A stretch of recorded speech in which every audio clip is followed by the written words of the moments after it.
This is chapter 9 of I Am Malala. It's called Candy from the Sky, and again, I'm reading it with the permission of Scholastic Books. One day in autumn of 2007, we were sitting in class when we heard a fearsome roaring from outside. Everyone, students and teachers, ran out into the courtyard and looked up. A swarm of giant black army helicopters darkened the sky overhead. They whipped the wind around us and stirred up a storm of dirt and sand. We cupped our hands over our ears and tried to yell at one another, but our voices were drowned out. Then there was a plunk as something landed on the ground at our feet. Plunk, plunk, plunk. We screamed, and then we cheered. Toffees. The soldiers were tossing candy down to us.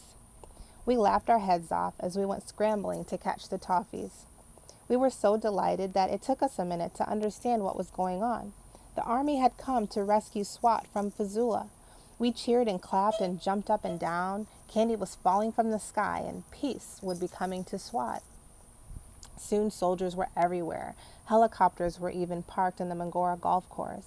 It was strange to see the army in Swat. We've been praying for someone to stand up to Fazula and his men with their black turbans and Kalashnikov rifles. But now our town was swarming with them in green uniforms and Kalashnikov rifles. Practically overnight, Fazula's men disappeared, like snow melting into the ground. But although we could not see them anymore, we knew that they had not gone far, only a few kilometers away, and Mangora remained a tense and frightened city. Each day after school, my brothers and I would race home and lock the doors. No more playing cricket in the alley, no more hide and seek in the street, no more candy from the sky. One evening, we heard an announcement from the loudspeakers atop the mosque. The army had imposed a curfew. We didn't know the word curfew, so I knocked on the wall to Safina's house so someone next door could come to the hole in the wall and explain. Soon Safina and her mother and brother came to our house and told us it meant that we had to stay indoors for certain hours of the day and always at night. My brothers and I were so scared we didn't even come out of our rooms. We stayed inside and peered through the curtains at the empty streets in front of our house. That night, a streak of blue-white light flashed across the sky, lighting the room for a second, like a flash bulb on a camera. Boom! A thud shook the ground. I jumped out of my bed and ran to my parents. Kashal and Atal came running to join us. We all huddled together, shaking. The dishes clattered and the furniture shook and the windows rattled. Then, within minutes, the army's gunfire began at the outskirts of the city. With each blast and a shot, we gripped one another harder until we drifted off to sleep. The next morning, we woke up as if we were coming out of a long, fitful dream. After a night of bombing, the air seemed oddly still. We dared to hope. Was it possible that the army had defeated the Taliban? We peeked out of the gate and saw knots of people from the neighborhood gossiping. My father went to find out what had happened. He came back inside frowning. The rumor on the street was the Taliban were going to take control of Swat.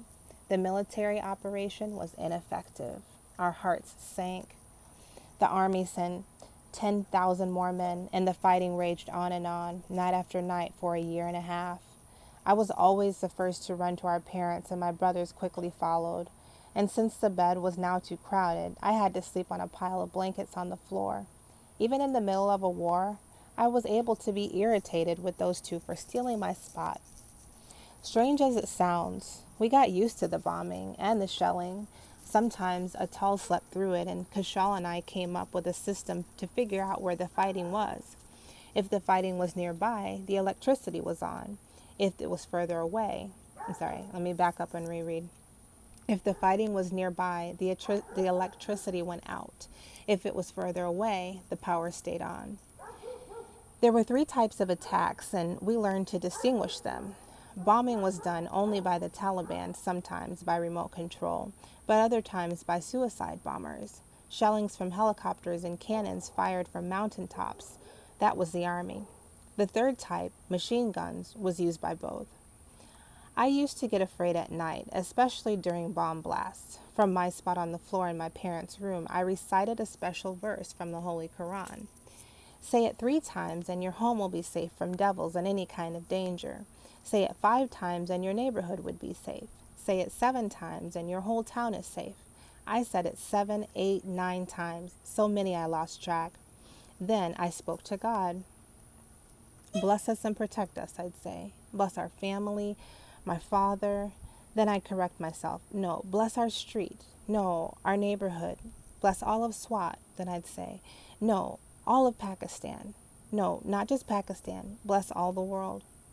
I tried to plug my ears and picture my prayers floating up to God. Somehow, each morning we woke safe and sound. I didn't know the fate of all the other people I prayed for, but I wished for peace for everyone, and especially peace for Swat. One day my prayer was answered. The army hadn't won, but it had at least driven the Taliban back into hiding, if not far away. That was chapter 9. The next one I'll read is chapter 10, and look out for your discussion questions.